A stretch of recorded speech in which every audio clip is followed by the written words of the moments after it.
Ganda ay nakikita sa kalooban. Bakit sa kanya? Nasa pangalan na, nasa mukha pa. Ganda ka? Ganda yarn.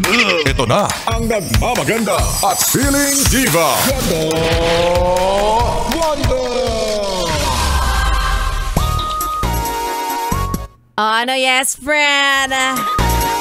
Eto na ang pinakahihintay mo araw. And of course, ako, alam ko naman yon. Alam ko naman na Monday pa lang, inaantay mo ko tuwing 6:00, ganon. Akala mo hindi ko nahahalata? Mapaka-asyumera. Ayan, maganda kami mga yes friend. It's me. It's a girl, DJ Ganda Wanda. Kasama nyo na ngayong Friday evening. Friday na sa wakas! Gusto ko sanang magpapansit at mag-celebrate. Pero alam nyo naman, kapag ganitong mag-holiday season, dapat triple ang ating pagtitipid. Diba? Huwag na tayong magpanggap na tayo ay mayaman at anak ng CEO dahil hindi tayo yon. Anyway, ayan, yung kantang nag-play, for sure ay relate na relate kayo dyan. Lord, patawad. Kailan ka ba huling humingi ng sorry? Hindi na maalala kasi ikaw yung ikaw yung hindi umaamin sa pagkakamali, di ba? O, teka, wag ka umalis, kinakausap pa kita. Diba? Ayan mga yes friend, bukod po sa pagtitipid at sa pagiging mabait, isa pa rin dapat nating natututunan sa buhay ay ang paghingi ng patawad. Dapat nasa bokabularyo nyo yan.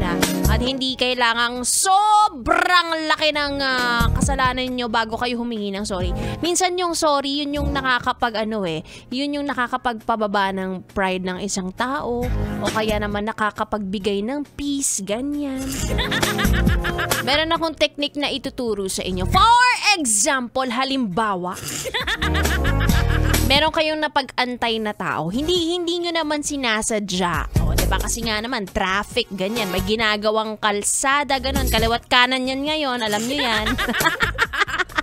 Diba? Tapos hindi mo sadyang mapag-antay siya ng let's say 5 or 10 minutes. Ganyan. So, imbis daw na sabihin natin, sorry na pag-antay kita, ha? Balik ta rin daw natin. Sabihin daw natin, salamat at nag-antay ka.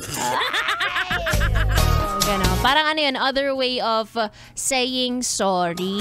Ganyan. Kasi wala ka naman na magagawa Na late ka na, napag-antay mo na siya, diba? Kapag nag-sorry ka pa, mababawasan ba nun yung oras?